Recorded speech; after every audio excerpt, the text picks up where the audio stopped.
सत श्री अकाल जी। D5 channel Punjabi का पंजाब बुलेटिन देख रहे सारे दर्शकों का मैं इंद्रजीत सिंह टवाणा स्वागत करता हाँ। सब तो पहला शुरुआत करते हैं अज दी मुख्य सुर्खियां तो। राहुल गांधी के इल्जामों का चोण कमीशन ने दिता जवाब, कहा वोट चोरी के दोष भारत के संविधान का अपमान। रवनीत बिट्टू का वड्डा बयान, कहा 3 खेती कानूनों बारे बादल परिवार ने भरिया सी हुंगारा, अकाली दल ने बिट्टू ते बोलिया हल्ला। पंजाबी अली खतरे की घंटी, वध रहे पानी के पद्धन कारण बिगड़े हालात, अमन अरोड़ा ने आप वर्करां नूं कीती अपील। मानसून की बारिश ने एक बार फिर मचाई हाहाकार, अचानक हड़ां ते जमीन खिसकण नाल भारी तबाही। हुण खबरां विस्तार नाल। चोण कमीशन ने बिहार SIR बारे विरोधी धिर वल्लों लगाए गए दोषों का जवाब दिता है। चोण कमीशन मुताबक पिछले 2 दहाकिਆਂ तो सारियां राजनीतिक पार्टियां वोटर सूची में सुधार की मांग कर रही सन। इस मांग को पूरा करने लई चोण कमीशन ने बिहार तो SIR शुरू किया सी। हमने कुछ दिन पहले देखा कि कई मतदाताओं की फोटो उनकी अनुमति के बिना मीडिया के समक्ष रखी गई, उनके ऊपर आरोप लगाए गए, उनका इस्तेमाल किया गया।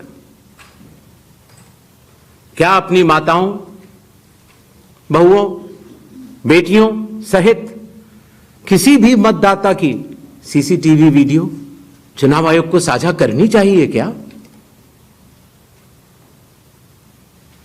मतदाता सूची में जिसका नाम होता है वही अपने प्रत्याशी को चयनित करने के लिए वोट डालता है। लोकसभा के चुनाव की प्रक्रिया में 1 करोड़ से भी अधिक कर्मचारी, 10 लाख से भी अधिक बूथ लेवल एजेंट्स, 20 लाख से भी अधिक प्रत्याशियों के पोलिंग एजेंट्स चुनाव के लिए कार्य करते हैं। इतने सारे लोगों के समक्ष इतनी पारदर्शी प्रक्रिया में क्या कोई भी मतदाता वोट की चोरी कर सकता है? कुछ मतदाताओं द्वारा दोहरे मतदान के आरोप लगाए गए, सबूत मांगने पर जवाब नहीं मिला। ऐसे मिथ्या आरोपों से न तो चुनाव आयोग डरता है और न ही कोई मतदाता। जब चुनाव आयोग के कंधे पर बंदूक रखकर भारत के मतदाताओं को निशाना बनाकर राजनीति की जा रही हो, तो आज चुनाव आयोग सबको स्पष्ट करना चाहता है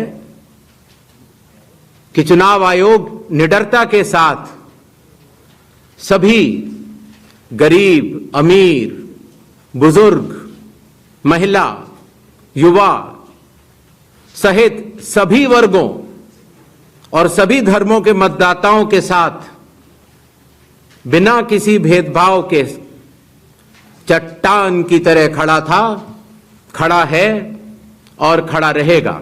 जय हिंद, जय भारत। रवनीत बिट्टू का 3 खेती कानूनों लैके वड्डा बयान सामने आया है। उन्होंने कहा है कि जो 3 खेती कानून लियाते गए तो श्रोमणी अकाली दल ने PM नरेंद्र मोदी को झूठ बोलिया कि किसानों नाल गल हो चुकी है तो किसान इस कानून के हक में हैं।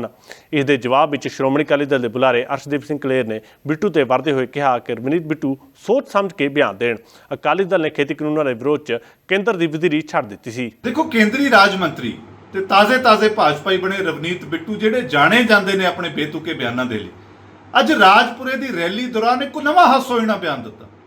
ਕਹਿੰਦੇ ਜੀ ਜਿਹੜੇ 3 ਕਾਲੇ ਕਾਨੂੰਨ ਭਾਰਤੀ ਜਨਤਾ ਪਾਰਟੀ ਲੈ ਕੇ ਆਈ ਸੀ, ਸਾਨੂੰ ਸ਼੍ਰੋਮਣੀ ਅਕਾਲੀ ਦਲ ਨੇ ਵਿਸ਼ਵਾਸ ਦਿਵਾਇਆ ਸੀ ਕਿ ਤੁਸੀਂ ਕਾਨੂੰਨ ਲਿਆਓ, ਸਾਡੀ ਕਿਸਾਨਾਂ ਦੇ ਨਾਲ ਗੱਲ ਹੋ। ਬਿੱਟੂ ਸਾਹਿਬ, ਮੈਂ ਸਮਝ ਸਕਦਾ ਕਿ ਤੁਸੀਂ ਹਤਾਸ਼ ਹੋ। ਅੱਜ ਦੀ ਰੈਲੀ ਦੇ ਵਿੱਚ ਇਕੱਠ ਨਹੀਂ ਹੋਇਆ, ਪੰਜਾਬੀਆਂ ਨੇ ਹੁੰਗਾਰਾ ਨਹੀਂ ਦਿੱਤਾ, पर सवाल तो यह उठता है कि ये काले कानूनों का विरोध कला पंजाब का किसान कर रहा सी या देश का? तो भारतीय जनता पार्टी जिहड़ी देश ते राज कर रही सी, वो श्रोमणी अकाली दल जिहड़ी खेतरी पार्टी उहदे कहे ते कानून लियाई ते सारे देश नाल तुसीं गल ही नहीं कीती।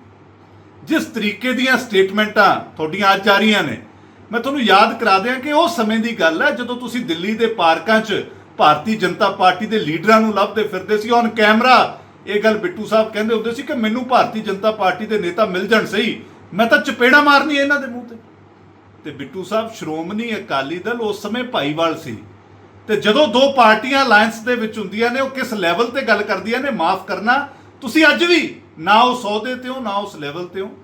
ਨੱਡਾ ਸਾਹਿਬ ਜਿਹੜੇ ਬੀਜੇਪੀ ਦੇ ਪ੍ਰਧਾਨ ਨੇ, ਉਹਨਾਂ ਦੇ ਘਰ ਦੇ ਵਿੱਚ ਸ਼੍ਰੋਮਣੀ ਅਕਾਲੀ ਦਲ ਨੇ ਗੱਲ ਕਹੀ ਸੀ ਕਿ ਜੇ 3 ਕਾਲੇ ਕਾਨੂੰਨਾਂ ਤੇ ਬੀਜੇਪੀ ਦੀ ਸਰਕਾਰ ਅੱਗੇ ਵੱਧਦੀ ਹੈ ਤਾਂ ਸ਼੍ਰੋਮਣੀ ਅਕਾਲੀ ਦਲ ਅਲਾਈਅੰਸ ਵੀ ਛੱਡੂ, ਵਜ਼ੀਰੀ ਵੀ ਛੱਡੂ। ਤੇ ਸ਼੍ਰੋਮਣੀ ਅਕਾਲੀ ਦਲ ਨੇ ਦੋਨੇ ਚੀਜ਼ਾਂ ਛੱਡੀਆਂ। ਔਨ ਰਿਕਾਰਡ ਹੈ, ਜੇ ਕਿਸੇ ਨੇ ਖੇਤੀ ਕਾਨੂੰਨਾਂ ਦੇ ਵਿਰੋਧ 'ਚ ਵੋਟ ਪਾਈ ਤਾਂ ਉਹ ਸ਼੍ਰੋਮਣੀ ਅਕਾਲੀ ਦਲ ਦੇ 2 ਸਾਂਸਦ ਸੀ, ਸਰਦਾਰ ਸੁਖਬੀਰ ਸਿੰਘ ਬਾਦਲ ਤੇ ਭੈਣ ਜੀ ਹਰਸਿਮਰਤ ਕੌਰ ਬਾਦਲ। ਤੁਸੀਂ ਤਾਂ ਉਹਦੇ ਖਿਲਾਫ ਵੀ ਵੋਟ ਨਹੀਂ ਪਾ ਕੇ ਆਏ ਤੇ ਅੱਜ ਉਹੀ ਭਾਰਤੀ ਜਨਤਾ ਪਾਰਟੀ ਦੇ ਵਿੱਚ ਬੈਠੇ ਹੋ। ਕਿਉਂ? ਕਿਉਂਕਿ ਹੁਣ ਤੁਸੀਂ ਵਜ਼ੀਰ ਬਣ ਗਏ।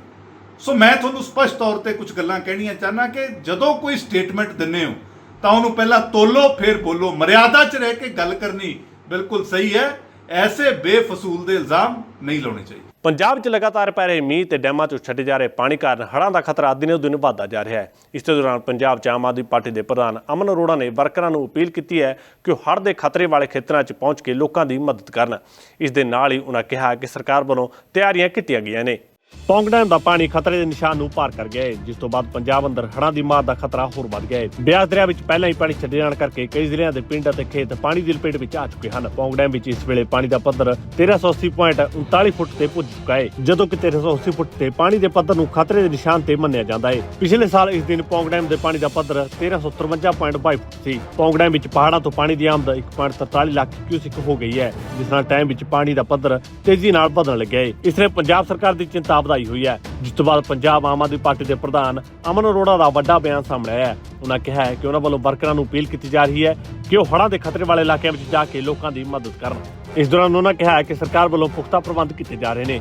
ਜਲ ਸਰੋਤ ਵਿਭਾਗ ਨੇ ਪਹਿਲਾਂ ਹੀ ਜ਼ਿਲ੍ਹਾ ਪੱਧਰੀ ਕੰਟਰੋਲ ਰੂਮ ਸਥਾਪਿਤ ਕੀਤੇ ਹੋਏ ਹਨ। ਪਿਛਲੇ ਕੁਝ ਦਿਨਾਂ ਤੋਂ ਜਿਵੇਂ ਕਿ ਆਪਾਂ ਦੇਖ ਹੀ ਰਹੇ ਹਾਂ ਕਿ ਮੀਂਹ ਬਹੁਤ ਜ਼ੋਰਾਂ ਤੇ ਪੈ ਰਹੇ ਨੇ, ਲਗਾਤਾਰ ਪੈ ਰਹੇ ਨੇ, ਔਰ ਸਿਰਫ ਪੰਜਾਬ ਦੇ ਵਿੱਚ ਹੀ ਨਹੀਂ, ਪੰਜਾਬ ਦੇ ਨਾਲ ਲੱਗਦੇ ਪਹਾੜੀ ਇਲਾਕਿਆਂ ਦੇ ਵਿੱਚ ਵੀ ਕਾਫੀ ਬਾਰਿਸ਼ਾਂ ਨੇ ਜਿਹੜੀਆਂ ਪਿਛਲੇ ਕਈ ਦਿਨਾਂ ਤੋਂ ਪੈ ਰਹੀਆਂ ਨੇ। ਮੌਨਸੂਨ ਬਹੁਤ ਜ਼ਿਆਦਾ ਹੋ ਰਿਹਾ ਹੈ, ਜਿਸ ਦੀ ਵਜ੍ਹਾ ਕਰਕੇ ਪੰਜਾਬ ਦੇ ਕਈ ਇਲਾਕਿਆਂ ਦੇ ਵਿੱਚ ਹੜ੍ਹਾਂ ਵਾਲੇ ਹਾਲਾਤ ਨੇ ਜਿਹੜੇ ਉਹ ਬਣੇ ਪਏ ਨੇ।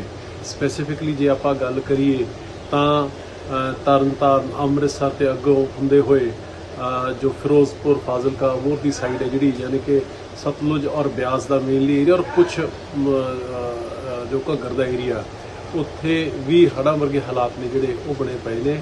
ਵੈਸੇ ਤਾਂ ਸਰਕਾਰ ਵੱਲੋਂ, ਪੰਜਾਬ ਸਰਕਾਰ ਵੱਲੋਂ, ਸਿਵਲ ਪੁਲਿਸ, ਡਿਸਟ੍ਰਿਕਟ ਐਡਮਿਨਿਸਟ੍ਰੇਸ਼ਨ ਵੱਲੋਂ ਸਾਰੇ ਪੁਖਤਾ ਪ੍ਰਬੰਧ ਨੇ ਜਿਹੜੇ ਉਹ ਕੀਤੇ ਗਏ ਨੇ। ਪਰ ਮੈਂ ਇਹ ਮੰਨ ਕੇ ਚੱਲਦਾ ਕਿ ਇਹ ਸਿਰਫ ਔਰ ਸਿਰਫ ਸਰਕਾਰਾਂ ਦੀ ਹੀ ਜ਼ਿੰਮੇਵਾਰੀ ਨਹੀਂ ਹੁੰਦੀ, ਇਹਦੇ ਨਾਲ ਨਾਲ ਆਪਣੀ ਸਾਰਿਆਂ ਦੀ, ਖਾਸ ਤੌਰ ਤੇ ਆਮ ਆਦਮੀ ਪਾਰਟੀ ਦੇ ਜਿਹੜੇ ਵਰਕਰਸ, ਵੋਲੰਟੀਅਰਸ, ਲੀਡਰਸ, ਆਪਣੀ ਸਾਰਿਆਂ ਦੀ ਵੀ ਉਨੀ ਹੀ ਜ਼ਿੰਮੇਵਾਰੀ ਬਣ ਜਾਂਦੀ ਹੈ ਕਿ ਜਿਨ੍ਹਾਂ ਇਲਾਕਿਆਂ ਦੇ ਵਿੱਚ ਪਾਣੀ ਦੀ ਮਾਰ ਪੈ ਰਹੀ ਹੈ ਉਹਨਾਂ ਇਲਾਕਿਆਂ ਦੇ ਵਿੱਚ ਆਪਾਂ ਆਪਦੀ ਨਿੱਜੀ ਔਰ ਆਪਦੀ ਸਮਾਜਿਕ ਜ਼ਿੰਮੇਵਾਰੀ ਸਮਝਦੇ ਹੋਏ ਸਾਡੇ ਆਮ ਆਦਮੀ ਪਾਰਟੀ ਦੇ ਸਾਰੇ ਵਰਕਰ ਆ, ਚਾਹੇ ਕੋਈ ਵੱਡਾ ਛੋਟਾ, ਇਹਨਾਂ ਇਲਾਕਿਆਂ ਦੇ ਵਿੱਚ ਜਿੱਥੇ ਜਿੱਥੇ ਵੀ ਇਹ ਸ਼ੰਕਾ ਬਣੀ ਹੋਈ ਹੈ ਹੜ੍ਹਾਂ ਦੀ ਜਾਂ ਆਲਰੇਡੀ ਮਾਰ ਪਈ ਹੋਈ ਹੈ, ਉੱਥੇ ਜ਼ਰੂਰ ਗਰਾਊਂਡ ਦੇ ਉੱਪਰ ਪਹੁੰਚਣ ਔਰ ਜਿਸ ਤਰੀਕੇ ਨਾਲ ਵੀ ਉਹ ਮਦਦ ਕਰ ਸਕਦੇ ਨੇ ਹੜ੍ਹ ਪ੍ਰਭਾਵਿਤ ਇਲਾਕਿਆਂ ਦੇ ਵਿੱਚ ਲੋਕਾਂ ਨੂੰ ਬਚਾਉਣ ਦੇ ਲਈ, ਉਹਨਾਂ ਦੇ ਘਰਾਂ ਪਰਿਵਾਰਾਂ ਨੂੰ ਬਚਾਉਣ ਦੇ ਲਈ, ਉਹਨਾਂ ਦੇ ਡੰਗਰ ਪਸ਼ੂਆਂ ਨੂੰ ਬਚਾਉਣ ਦੇ ਲਈ। ਸੋ ਤੁਸੀਂ, ਮੇਰੀ ਸਾਰਿਆਂ ਤੁਹਾਨੂੰ ਅਪੀਲ ਹੈ, ਬੇਨਤੀ ਹੈ ਕਿ ਆਪਾਂ ਇਹਨੂੰ ਆਪਦੀ ਨੈਤਿਕ ਔਰ ਸਮਾਜਿਕ ਜ਼ਿੰਮੇਵਾਰੀ ਸਮਝਦੇ ਹੋਏ ਸਾਰੇ ਸਾਥੀ ਆਪਾਂ ਉੱਥੇ ਪਹੁੰਚੀਏ ਤੇ ਜੋ ਵੀ ਜਿੰਨਾ ਵੀ ਮਦਦ ਕਰ ਸਕਦਾ ਹੈ ਉਹਨਾਂ ਇਲਾਕੇ ਦੇ ਵਿੱਚ ਫਸੇ ਹੋਏ ਲੋਕਾਂ ਦੀ, ਉਹਨਾਂ ਦੀ ਮਦਦ ਆਪਾਂ ਪਹਿਲ ਦੇ ਆਧਾਰ ਦੇ ਉੱਪਰ ਕਰੀਏ। ਸੋ ਇਹੀ ਮੈਂ ਅਪੀਲ ਸਾਰਿਆਂ ਨੂੰ ਕਰਨੀ ਸੀ। ਬਹੁਤ ਬਹੁਤ ਧੰਨਵਾਦ। ਸਰਕਾਰ ਵੱਲੋਂ ਲਗਾਤਾਰ ਦਾਅਵੇ ਕੀਤੇ ਜਾ ਰਹੇ ਹਨ ਕਿ ਉਹਨਾਂ ਵੱਲੋਂ ਸਾਰੇ ਪ੍ਰਬੰਧ ਕੀਤੇ ਜਾ ਰਹੇ ਹਨ, ਪਰ ਇਸ ਦੇ ਬਾਵਜੂਦ ਲੋਕਾਂ ਨੂੰ ਵੱਡੀਆਂ ਪਰੇਸ਼ਾਨੀਆਂ ਦਾ ਸਾਹਮਣਾ ਕਰਨਾ ਪੈ ਰਿਹਾ ਹੈ। ਇਸ ਵੱਧਦੇ ਪਾਣੀ ਦੇ ਪੱਧਰ ਕਾਰਨ ਲੋਕਾਂ ਦੇ ਘਰ ਤੱਕ ਹੜ੍ਹ ਗਏ ਨੇ। ਉਹਨਾਂ ਵੱਲੋਂ ਲਗਾਤਾਰ ਸਰਕਾਰ ਤੋਂ ਮਦਦ ਦੀ ਮੰਗ ਕੀਤੀ ਜਾ ਰਹੀ ਹੈ। ਜੰਮੂ ਕਸ਼ਮੀਰ ਦੇ ਕਿਸ਼ਤਵਾੜਾ ਵਿੱਚ ਬੱਦਲ ਫਟਣ ਤੇ ਅਚਾਨਕ ਹੜ੍ਹ ਆਉਣ ਤੇ ਜੰਮੂ ਕਸ਼ਮੀਰ ਕਾਂਗਰਸ ਦੇ ਪ੍ਰਧਾਨ ਤਾਰਿਕ ਹਮੀਦ ਕਰਾ ਦਾ ਬਿਆਨ ਸਾਹਮਣੇ ਆਇਆ ਹੈ। ਉਹਨਾਂ ਕਿਹਾ ਹੈ ਕਿ ਇੱਕ ਬਹੁਤ ਦੁਖਦਾਈ ਘਟਨਾ ਹੈ। ਇਸ ਦੇ ਨਾਲ ਹੀ ਉਹਨਾਂ ਕਠੂਆ 'ਚ ਅਚਾਨਕ ਬੱਦਲ ਫਟਣ ਕਾਰਨ ਆਏ ਹੜ੍ਹ ਦੇ ਨਾਲ ਹੋਏ ਨੁਕਸਾਨ ਬਾਰੇ ਜਾਣਕਾਰੀ ਦਿੱਤੀ। देखिए, सबसे पहले तो जहां तक इस वाक़े का ताल्लुक है, काफी दिलदोज वाक़ा है और जितनी इसमें कैजुअल्टीज हुई हैं उसके हिसाब से तो इसमें जो रेस्क्यू का ऑपरेशन है उसमें कितना ये इस वक्त तक की तेजी आई है हम वो देखने के वास्ते जा रहे हैं। लेकिन ये कहें कि जो सुनने में आया है कि इसके वास्ते ऑलरेडी एडवाइजरी ऑलरेडी इशू हुई थी कोई 48 आवर्स या उससे पहले फॉर 48 आवर्स, लेकिन उसके एडवाइजरी के बाद में कैसे लोगों को वहां जाने दिया, ये एक क्वेश्चन मार्क है।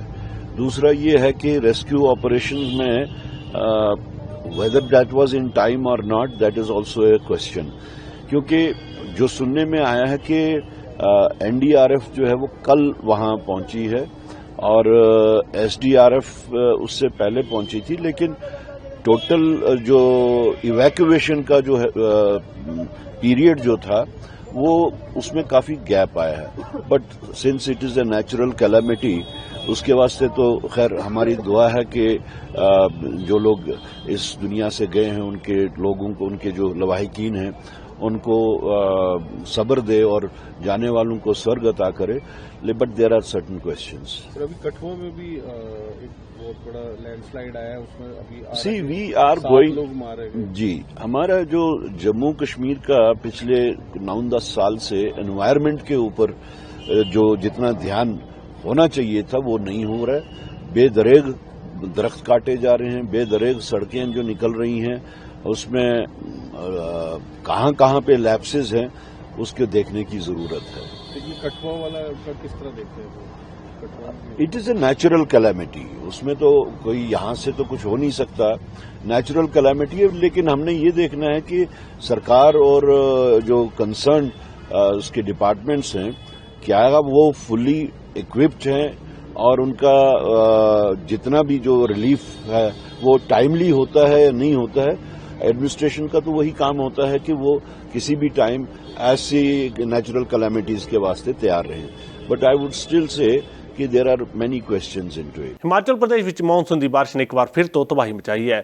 ਮੰਡੀ ਕੁੱਲੂ ਤੇ ਕਿਨੌਰ 'ਚ ਅਚਾਨਕ ਹੜ੍ਹਾਂ ਤੇ ਜ਼ਮੀਨ ਖਿਸਕਣ ਨਾਲ ਭਾਰੀ ਤਬਾਹੀ ਹੋਈ ਹੈ। ਦਿੱਲੀ ਤੋਂ ਘੁੰਮਣ ਆਏ 2 ਸੈਲਾਨੀਆਂ ਦੀ ਕਿਨੌਰ 'ਚ ਜ਼ਮੀਨ ਖਿਸਕਣ ਨਾਲ ਮੌਤ ਹੋ ਗਈ ਹੈ। ਹਿਮਾਚਲ ਪ੍ਰਦੇਸ਼ ਦੇ ਵਿੱਚ ਮੌਨਸੂਨ ਦੀ ਬਾਰਿਸ਼ ਨੇ ਇੱਕ ਵਾਰ ਫਿਰ ਤੋਂ ਤਬਾਹੀ ਮਚਾਈ ਹੈ। ਮੰਡੀ ਕੁੱਲੂ ਤੇ ਕਿਨੌਰ ਦੇ ਵਿੱਚ ਅਚਾਨਕ ਹੜ੍ਹਾਂ ਤੇ ਜ਼ਮੀਨ ਖਿਸਕਣ ਨਾਲ ਭਾਰੀ ਤਬਾਹੀ ਹੋਈ ਹੈ। ਮੰਡੀ ਦੇ ਵਿੱਚ ਚੰਡੀਗੜ੍ਹ ਮਨਾਲੀ ਰਾਸ਼ਟਰੀ ਰਾਜਮਾਰਗ ਮਲਬੇ ਤੇ ਹੜ੍ਹ ਤੇ ਪਾਣੀ ਨਾਲ ਬੰਦ ਹੋ ਗਿਆ। ਟਕੋਲੀ, ਪਨਾਰਸਾ ਤੇ ਨਗਵਾਈ ਇਲਾਕੇ ਵਿੱਚ ਸਥਿਤੀ ਹੋਰ ਵੀ ਵਿਗੜ ਗਈ ਹੈ। ਟਕੋਲੀ ਦੇ ਵਿੱਚ ਰਾਸ਼ਟਰੀ ਰਾਜਮਾਰਗ ਪੂਰੀ ਤਰ੍ਹਾਂ ਬੰਦ ਹੋ ਗਿਆ ਹੈ, ਜਿਸ ਦੇ ਕਾਰਨ ਆਵਾਜਾਈ ਪੂਰੀ ਤਰ੍ਹਾਂ ਪ੍ਰਭਾਵਿਤ ਹੋਈ ਹੈ। ਚਲੋਗੀ ਵਿੱਚ ਜ਼ਮੀਨ ਖਿਸਕਣ ਕਾਰਨ ਹਾਈਵੇ ਵੀ ਬੰਦ ਹੈ। ਕੁੱਲੂ ਦੇ ਨਾਲਾ ਵਿੱਚ ਵੀ ਹੜ੍ਹ ਦਾ ਕਹਿਰ ਜਾਰੀ ਹੈ। ਪਾਣੀ ਦੇ ਤੇਜ਼ ਵਹਾਅ ਨੇ ਮੰਡੀ ਜ਼ਿਲ੍ਹੇ ਦੇ ਨਗਵਾਈ ਤੋਂ ਓਟ ਤੱਕ ਭਾਰੀ ਤਬਾਹੀ ਮਚਾਈ ਹੈ। ਮੀਂਹ ਦਾ ਪਾਣੀ ਤੇ ਮਲਬਾ ਟਕੋਲੀ ਸਬਜ਼ੀ ਮੰਡੀ ਅਤੇ 4 ਲੇਨ ਤੱਕ ਪਹੁੰਚ ਗਿਆ ਅਤੇ ਪੂਰੇ ਖੇਤਰ ਨੂੰ ਪ੍ਰਭਾਵਿਤ ਕੀਤਾ ਹੈ। ਮਲਬਾ ਸਬਜ਼ੀ ਮੰਡੀ ਵਿੱਚ ਦਾਖਲ ਹੋਣ ਕਾਰਨ ਕਾਰੋਬਾਰ ਪੂਰੀ ਤਰ੍ਹਾਂ ਠੱਪ ਹੋ ਗਿਆ। ਮਲਬਾ ਕਈ ਘਰਾਂ ਦੇ ਅੰਦਰ ਵੀ ਭਰ ਗਿਆ, ਜਿਸ ਦੇ ਕਾਰਨ ਪਰਿਵਾਰਾਂ ਦਾ ਰੋਜ਼ਾਨਾ ਜੀਵਨ ਪ੍ਰਭਾਵਿਤ ਹੋ ਰਿਹਾ ਹੈ। ਸੋ ਟਕੋਲੀ, ਪਨਾਰਸਾ ਤੇ ਨਗਵਾਈ ਵਿੱਚ ਹੜ੍ਹ ਤੇ ਮਲਬੇ ਨੇ 15 ਤੋਂ ਵੱਧ ਵਾਹਨਾਂ ਨੂੰ ਨੁਕਸਾਨ ਪਹੁੰਚਾਇਆ। ਕੁਝ ਵਾਹਨ ਤੇਜ਼ ਵਹਾਅ ਵਿੱਚ ਵਹਿ ਗਏ, ਜਦੋਂ ਕਿ ਕੁਝ ਮਲਬੇ ਦੇ ਵਿੱਚ ਦਬ ਗਏ। ਇਨ੍ਹਾਂ ਖੇਤਰਾਂ ਦੇ ਵਿੱਚ ਸੜਕਾਂ ਬੰਦ ਹੋਣ ਕਾਰਨ ਲੋਕਾਂ ਦੀ ਆਵਾਜਾਈ ਪੂਰੀ ਤਰ੍ਹਾਂ ਠੱਪ ਹੋ ਗਈ ਹੈ। ਹਾਲਾਂਕਿ ਇਹ ਰਾਹਤ ਦੀ ਗੱਲ ਹੈ ਕਿ ਹੁਣ ਤੱਕ ਜਾਨੀ ਨੁਕਸਾਨ ਦੀ ਕੋਈ ਖਬਰ ਸਾਹਮਣੇ ਨਹੀਂ ਆਈ ਹੈ, ਪਰ ਮੰਡੀ ਦੇ ਏਐਸਪੀ ਸਚਿਨ ਹੀਰੇਮਠ ਨੇ ਕਿਹਾ ਹੈ ਕਿ ਪ੍ਰਸ਼ਾਸਨ ਸਥਿਤੀ ਤੇ ਲਗਾਤਾਰ ਨਿਗਰਾਨੀ ਕਰ ਰਿਹਾ ਹੈ। ਬਚਾਅ ਤੇ ਬਹਾਲੀ ਦਾ ਕੰਮ ਵੀ ਜੰਗੀ ਪੱਧਰ ਤੇ ਚੱਲ ਰਿਹਾ ਹੈ। ਇਸ ਦੇ ਨਾਲ ਹੀ ਦਿੱਲੀ ਤੋਂ ਦਰਸ਼ਨ ਕਰਨ ਆਏ 2 ਸੈਲਾਨੀਆਂ ਦੀ ਕਿਨੌਰ ਦੇ ਵਿੱਚ ਜ਼ਮੀਨ ਖਿਸਕਣ ਕਾਰਨ ਮੌਤ ਹੋ ਗਈ। ਪੁਲਿਸ ਨੇ ਕਿਹਾ ਹੈ ਕਿ ਹਾਦਸਾ ਯੂਲਾ ਕਾਂਡਾ ਖੇਤਰ ਵਿੱਚ ਵਾਪਰਿਆ। ਜਾਣਕਾਰੀ ਅਨੁਸਾਰ ਮ੍ਰਿਤਕਾਂ ਦੀ ਪਛਾਣ ਪ੍ਰਸ਼ੀਲ ਬਾਗਮਾਰੇ ਜੋ ਕਿ 27 ਸਾਲ ਦਾ ਸੀ ਅਤੇ ਰਸ਼ਮੀ ਰਾਮ 25 ਸਾਲ ਵਜੇ ਹੋਈ ਹੈ। ਸੋ ਦੋਵੇਂ ਹੀ ਸੈਲਾਨੀ ਯੂਲਾ ਕਾਂਡਾ ਵਿੱਚ ਸਥਿਤ ਭਗਵਾਨ ਕ੍ਰਿਸ਼ਨ ਮੰਦਿਰ ਵੱਲ ਜਾ ਰਹੇ ਸਨ। ਇਸ ਦੌਰਾਨ ਇਲਾਕੇ ਵਿੱਚ ਲਗਾਤਾਰ ਭਾਰੀ ਬਾਰਿਸ਼ ਹੋਣ ਕਾਰਨ ਜ਼ਮੀਨ ਖਿਸਕ ਗਈ ਅਤੇ ਉੱਪਰੋਂ ਇੱਕ ਪੱਥਰ ਡਿੱਗ ਪਿਆ ਤੇ ਦੋਵਾਂ ਨੂੰ ਆਪਣੀ ਲਪੇਟ ਵਿੱਚ ਲੈ ਲਿਆ। ਸੋ ਪੁਲਿਸ ਦੇ ਅਨੁਸਾਰ ਪੱਥਰ ਲੱਗਣ ਕਾਰਨ ਦੋਵੇਂ ਗੰਭੀਰ ਜ਼ਖਮੀ ਹੋ ਗਏ ਤੇ ਮੌਕੇ ਤੇ ਹੀ ਉਹਨਾਂ ਦੀ ਮੌਤ ਹੋ ਗਈ। ਘਟਨਾ ਦੀ ਸੂਚਨਾ ਮਿਲਦੇ ਹੀ ਪੁਲਿਸ ਟੀਮ ਤੁਰੰਤ ਮੌਕੇ ਤੇ ਪਹੁੰਚੀ ਅਤੇ ਲੋੜੀਂਦੀ ਕਾਰਵਾਈ ਕੀਤੀ। ਸੋ ਇਸ ਤੋਂ ਬਾਅਦ ਲਾਸ਼ਾਂ ਨੂੰ ਪੋਸਟਮਾਰਟਮ ਦੇ ਲਈ ਭਾਵਨਗਰ ਦੇ ਸਿਵਲ ਹਸਪਤਾਲ ਭੇਜਿਆ ਗਿਆ। ਕਿਨੌਰ ਦੇ ਪੁਲਿਸ ਸੁਪਰੀਡੈਂਟ ਅਭਿਸ਼ੇਕ ਸ਼ੇਖਰ ਨੇ ਕਿਹਾ ਕਿ ਹਾਦਸੇ ਦੀ ਜਾਂਚ ਕੀਤੀ ਜਾ ਰਹੀ ਹੈ। ਪੰਜਾਬ ਭਾਜਪਾ ਆਗੂ ਸੁਨੀਲ ਕੁਮਾਰ ਜਾਖੜ ਨੇ ਆਮ ਆਦਮੀ ਪਾਰਟੀ ਦੀ ਸਰਕਾਰ ਤੇ ਵੱਡਾ ਸਿਆਸੀ ਹਮਲਾ ਬੋਲਿਆ ਹੈ। ਉਹਨਾਂ ਕਿਹਾ ਹੈ ਕਿ ਪੰਜਾਬ ਦੇ ਕਿਸਾਨਾਂ ਦੀ ਜਿੱਤ ਤੇ ਆਮ ਆਦਮੀ ਪਾਰਟੀ ਦਾ ਚਿਹਰਾ ਪੂਰੀ ਤਰ੍ਹਾਂ ਨੰਗਾ ਕਰ ਦਿੱਤਾ ਹੈ। ਹੁਣ ਕਿਸਾਨਾਂ ਅਤੇ ਪੰਜਾਬ ਦੇ ਲੋਕਾਂ ਨੂੰ ਜਾਗਰੂਕ ਹੋਣਾ ਚਾਹੀਦਾ ਹੈ, ਕਿਉਂਕਿ ਅਸਲ ਲੜਾਈ ਕਿਸਾਨਾਂ ਦੇ ਖੇਤਾਂ ਵਿੱਚ ਲੜੀ ਜਾ ਰਹੀ ਹੈ। ਪੰਜਾਬ ਦੇ ਕਿਸਾਨਾਂ ਨੂੰ ਤੇ ਸਾਰਿਆਂ ਨੂੰ ਜਾਗਰੂਕ ਹੋਣਾ ਪਊਗਾ ਕਿ ਆ ਸਾਰੀ ਦੀ ਸਾਰੀ ਜਿਹੜੀ ਲੜਾਈ ਹੈ, ਆ ਜੋ ਕੁਝ ਹੈ ਬੈਟਲ ਗਰਾਊਂਡ ਜਿਹੜਾ ਹੈ ਉਹ ਪੰਜਾਬ ਦਾ ਕਿਸਾਨਾਂ ਦਾ ਖੇਤ ਹੈ। ਚਾਹੇ ਕੇਜਰੀਵਾਲ ਸਾਹਿਬ ਨੇ ਪਾਲਿਸੀ ਬਣਾਈ, ਕਿਉਂਕਿ ਮੈਂ ਭਗਵੰਤ ਮਾਨ ਜੀ ਨੂੰ ਤਾਂ ਇਸ ਗੱਲ ਦਾ ਕੋਈ ਨਾ ਤਾਂ ਉਹਨਾਂ ਨਾਲ ਗਿਲਾ, ਕਿਉਂਕਿ ਉਹਨਾਂ ਨੇ ਤਾਂ ਪੰਜਾਬ ਸਰਕਾਰ ਠੇਕੇ ਤੇ ਦੇ ਰੱਖੀ ਹੈ। ਇਹਨਾਂ ਨੂੰ ਵੀ ਮੈਨੂੰ ਤੁਸੀਂ ਲਿਵ ਮੀ, ਉਹ ਕਹਿੰਦਾ ਲਿਵ ਐਂਡ ਲੈਟ ਲਿਵ, ਮੈਨੂੰ ਨਾ ਛੇੜੋ, ਬਾਕੀ ਕੁਝ ਕਰੀ ਜਾਓ। ਪਰ ਚਾਹੇ ਕੇਜਰੀਵਾਲ ਸਾਹਿਬ ਹੈ, ਚਾਹੇ ਡੋਨਲਡ ਟਰੰਪ ਹੈ, ਸਾਰਿਆਂ ਦੀ ਅੱਖ ਕਿਸਾਨ ਦੇ ਉੱਤੇ ਹੈ। ਉੱਥੇ ਡੋਨਲਡ ਟਰੰਪ ਕਹਿੰਦਾ ਵੀ ਮੇਰੇ ਅਮਰੀਕਾ 'ਚ ਬਾਜ਼ਾਰ, ਅਮਰੀਕਾ ਦੇ ਕਿਸਾਨਾਂ ਵਾਸਤੇ ਇੱਥੇ ਬਾਜ਼ਾਰ ਖੋਲ੍ਹੋ ਹਿੰਦੁਸਤਾਨ ਦਾ, ਤੇ ਮੋਦੀ ਸਾਹਿਬ ਇਕੱਲੇ ਵਾਹਦ ਲੀਡਰ ਹੈ ਜਿਨ੍ਹਾਂ ਨੇ ਉਸ ਥਾਣੇਦਾਰ ਦੇ ਅੱਗੇ ਆਪਣੇ ਉਹ ਦੁਨੀਆ ਦਾ ਥਾਣੇਦਾਰ ਬਣੇ ਬੈਠੇ। ਡੋਨਲਡ ਟਰੰਪ ਹੋਰ ਕੀ ਕਰ ਰਿਹਾ ਸਾਹਿਬ, ਤੁਸੀਂ ਮੇਰੇ ਨਾਲ ਆ ਕੇ ਡੀਲ ਕਰੋ। ਅੱਜ ਤੇ ਕਿਸੇ ਲੀਡਰ ਨੂੰ ਡੀਲ ਨਹੀਂ ਕਰਦੇ ਦੇਖਿਆ, ਦਲਾਲ ਕਰਦੇ ਡੀਲ, ਵੀ ਡੀਲ ਕਰ ਗਿਆ ਜੀ ਮੇਰਾ ਉਹਦਾ ਦੱਸੋ ਕਿੰਨਾ ਬਣੂਗਾ, ਕੀ ਹੁੰਦਾ ਉਹ ਆੜਤ ਕੀ ਨਹੀਂ ਪੁੱਛੋ, ਕਹਿੰਦੇ ਆ ਮੇਰਾ ਕਮਿਸ਼ਨ ਦੱਸੋ ਕਿੰਨਾ ਬਣੂਗਾ, ਉਹਦਾ ਭਾਲਦੇ ਕਮਿਸ਼ਨ। ਪਰ ਕਿਸੇ ਨੇ ਲੀਡਰਸ਼ਿਪ ਦਿਖਾਈ ਹੈ, ਨਰਿੰਦਰ ਮੋਦੀ ਜੀ ਨੇ ਦਿਖਾਈ ਹੈ ਕਿ ਕੁਝ ਵੀ ਹੋ ਜੇ ਮੈਂ ਹਿੰਦੁਸਤਾਨ ਦੇ ਕਿਸਾਨਾਂ ਦੇ ਹਿੱਤਾਂ ਦੇ ਨਾਲ ਸਮਝੌਤਾ ਨਹੀਂ ਕਰੂੰਗਾ। ਇਸੇ ਲਈ ਜਿੱਥੇ ਮੈਂ ਪੰਜਾਬ ਦੇ ਕਿਸਾਨਾਂ ਨੂੰ ਅੱਜ ਵਧਾਈ ਦਿੱਤੀ ਹੈ, ਉੱਥੇ ਮੈਂ ਕਿਸਾਨਾਂ ਨੂੰ ਤੇ ਕਿਸਾਨਾਂ ਦੇ ਜਿਹੜੇ ਸਹੀ ਤੈਸ਼ੀ ਆਗੂ ਹੈ ਉਹਨਾਂ ਨੂੰ ਕਿਹਾ ਵੀ ਹੁਣ ਤੁਸੀਂ ਮੌਕਾ ਸੰਭਾਲੋ ਸਾਹਿਬ, ਜੋ ਤੁਹਾਡੇ ਗਿਲੇ ਸ਼ਿਕਵੇ ਸੀ ਸਾਰੇ ਗਿਲੇ ਸ਼ਿਕਵੇ ਸਿਰ ਮੱਥੇ ਮੰਨ ਕੇ ਜੋ ਕੁਝ ਹੋਇਆ, ਮੋਦੀ ਸਾਹਿਬ ਨੇ ਉਸ ਗਲਤੀ ਨੂੰ ਸੁਧਾਰਨ ਦਾ ਐਡਾ ਵੱਡਾ ਜਿਹੜਾ ਕਦਮ ਲਿਆ ਹੈ, ਦੇਸ਼ ਦੀ ਸਾਖ ਦਾਅ ਤੇ ਲਾਈ ਬੈਠੇ ਹੈ ਵੀ ਅਸੀਂ ਉਹਨਾਂ ਨਾਲ ਖੜੀਏ। ਰਾਜਨੀਤਿਕ ਪਾਰਟੀਆਂ ਵੀ ਤੁਸੀਂ ਹੋਰ ਗੱਲਾਂ ਤੇ ਵਿਰੋਧ ਕਰ ਲਓ, ਤੁਸੀਂ ਉਹ ਜਿਹੜਾ ਸਪੈਸ਼ਲ ਚੱਲ ਰਿਹਾ ਸਰਵੇ ਚੱਲ ਰਿਹਾ ਉਹਦੇ ਤੇ ਕਰ ਲਓ, ਕਿਸੇ ਹੋਰ ਗੱਲ ਤੇ ਕਰ ਲਓ, ਪਰ ਕਿਸਾਨੀ ਮੁੱਦੇ ਦੇ ਉੱਤੇ ਅੱਜ ਨਿੱਤਰਨਾ ਪਊਗਾ ਸਾਹਿਬ, ਚਾਹੇ ਉਹ ਕਾਂਗਰਸ ਹੈ, ਚਾਹੇ ਕੋਈ ਤ੍ਰਿਣਮੂਲ ਹੈ, ਕੋਈ ਫਲਾਣਾ ਤਿਰਫਲਾ ਹੈ, ਕੋਈ ਸਾਰਿਆਂ ਨੂੰ ਨਿੱਤਰਨਾ ਪਊਗਾ। ਕਿਸਾਨ ਦੇ ਹੱਕ 'ਚ ਹੈਗੀ ਆ ਪਾਲਿਸੀ ਜਿਹੜੀ ਹੈ ਮੋਦੀ ਸਾਹਿਬ ਨੇ ਲਈ ਹੈ, ਤਾਂ ਮੋਦੀ ਸਾਹਿਬ ਦੇ ਨਾਲ ਖੜੋ ਸਾਹਿਬ, ਨਹੀਂ ਨੰਗੇ ਚਿੱਟੇ ਹੋ ਕੇ ਬਾਹਰ ਬਾਜ਼ਾਰ 'ਚ ਆ ਜਾਓ ਵੀ ਅਸੀਂ ਤਾਂ ਆਪਣੀ ਰਾਜਨੀਤੀ ਕਰਨੀ ਹੈ। ਕਿਸਾਨ ਜਾਵੇ ਖੂਚੇ ਜਾ ਕੇ ਅਮਰੀਕਾ ਦਾ ਮਾਲ ਇੱਥੇ ਆ ਕੇ ਵਿਕੇ, ਕਿਸਾਨ ਪਰ ਹਿੰਦੁਸਤਾਨ ਦਾ ਉਜੜੇ, ਸਾਨੂੰ ਕੋਈ ਲੈਣਾ ਦੇਣਾ ਸਾਨੂੰ ਤਾਂ। ਮਾਣਯੋਗ ਸੁਪਰੀਮ ਕੋਰਟ ਵੱਲੋਂ ਅਵਾਰਾ ਕੁੱਤਿਆਂ ਸੰਬੰਧੀ ਦਿੱਤੇ ਗਏ ਫੈਸਲੇ ਵਿਰੋਧ ਵਿੱਚ ਪਟਿਆਲਾ ਦੇ ਫੁਆਰਾ ਚੌਂਕ 'ਚ ਡੌਗ ਲਵਰਸ ਵੱਲੋਂ ਪ੍ਰਦਰਸ਼ਨ ਕੀਤਾ ਗਿਆ। ਇਸ ਦੌਰਾਨ ਲੋਕਾਂ ਨੇ ਕਾਲੀਆਂ ਪੱਟੀਆਂ ਤੇ ਕਾਲੇ ਕੱਪੜੇ ਪਾ ਕੇ ਸ਼ਾਂਤਮਈ ਢੰਗ ਨਾਲ ਆਪਣਾ ਰੋਸ ਪ੍ਰਗਟਾਇਆ, ਸੁਪਰੀਮ ਕੋਰਟ ਨੂੰ ਆਪਣਾ ਫੈਸਲਾ ਵਾਪਸ ਲੈਣ ਦੀ ਅਪੀਲ ਕੀਤੀ। ਪਿਛਲੇ ਦਿਨ ਅਵਾਰਾ ਕੁੱਤਿਆਂ ਦਾ ਆਤੰਕ ਦੇਖਣ ਨੂੰ ਮਿਲਿਆ, ਜਿਸ 'ਚ ਅਵਾਰਾ ਕੁੱਤਿਆਂ ਵੱਲੋਂ ਕਈ ਲੋਕਾਂ ਨੂੰ ਵੱਢਣ ਦੀਆਂ ਘਟਨਾਵਾਂ ਸਾਹਮਣੇ ਆਈਆਂ, ਜਿਨ੍ਹਾਂ ਵਿੱਚੋਂ ਕੁਝ ਘਟਨਾਵਾਂ ਰੂਹ ਕੰਬਾਉਣ ਵਾਲੀਆਂ ਸਨ। ਕੁਝ ਅਵਾਰਾ ਕੁੱਤਿਆਂ ਵੱਲੋਂ ਬੱਚਿਆਂ ਨੂੰ ਨੋਚ ਖਾਇਆ ਗਿਆ, ਜਿਸ ਤੋਂ ਬਾਅਦ ਉਹਨਾਂ ਦੀ ਮੌਤ ਹੋ ਗਈ, ਜਿਸ ਤੋਂ ਬਾਅਦ ਸੁਪਰੀਮ ਕੋਰਟ ਵੱਲੋਂ ਅਵਾਰਾ ਕੁੱਤਿਆਂ ਦੇ ਹੱਲ ਲਈ ਵੱਡਾ ਫੈਸਲਾ ਸੁਣਾਇਆ ਗਿਆ। ਸੁਪਰੀਮ ਕੋਰਟ ਵੱਲੋਂ ਦਿੱਲੀ ਵਿੱਚ ਅਵਾਰਾ ਕੁੱਤਿਆਂ ਨੂੰ ਫੜਨ ਦੇ ਆਦੇਸ਼ ਜਾਰੀ ਕੀਤੇ ਗਏ, ਪਰ ਕੁਝ ਸੰਸਥਾਵਾਂ ਵੱਲੋਂ ਇਸ ਫੈਸਲੇ ਦਾ ਲਗਾਤਾਰ ਵਿਰੋਧ ਕੀਤਾ ਜਾ ਰਿਹਾ ਹੈ। ਅਵਾਰਾ ਕੁੱਤਿਆਂ ਦੇ ਸੰਬੰਧ ਵਿੱਚ ਦਿੱਤੇ ਗਏ ਫੈਸਲੇ ਦੇ ਵਿਰੋਧ ਵਿੱਚ ਪਟਿਆਲਾ ਦੇ ਫੁਆਰਾ ਚੌਂਕ ਵਿੱਚ ਡੌਗ ਲਵਰਸ ਵੱਲੋਂ ਵੱਡਾ ਪ੍ਰਦਰਸ਼ਨ ਕੀਤਾ ਗਿਆ। ਇਸ ਦੌਰਾਨ ਪ੍ਰਦਰਸ਼ਨਕਾਰੀ ਨੇ ਕਾਲੀਆਂ ਪੱਟੀਆਂ ਬੰਨ੍ਹ ਕੇ ਤੇ ਕਾਲੇ ਕੱਪੜੇ ਪਾ ਕੇ ਸ਼ਾਂਤਮਈ ਢੰਗ ਨਾਲ ਆਪਣਾ ਰੋਸ ਪ੍ਰਗਟਾਇਆ। ਪ੍ਰਦਰਸ਼ਨ ਵਿੱਚ ਸ਼ਾਮਲ ਲੋਕਾਂ ਨੇ ਦਲੀਲ ਦਿੱਤੀ ਕਿ ਕੁੱਤਿਆਂ ਦੀ ਹਿੰਸਕਤਾ ਦਾ ਕਾਰਨ ਮਨੁੱਖਾਂ ਵੱਲੋਂ ਉਹਨਾਂ ਨੂੰ ਦਿੱਤੀ ਜਾ ਰਹੀ ਮਾਸਾਹਾਰੀ ਖੁਰਾਕ ਹੈ। ਲੋਕਲ ਅਥਾਰਟੀਜ਼ ਆਪਣੀ ਡਿਊਟੀ ਨਹੀਂ ਨਿਭਾਉਂਦੀ ਹੈਗੀਆਂ।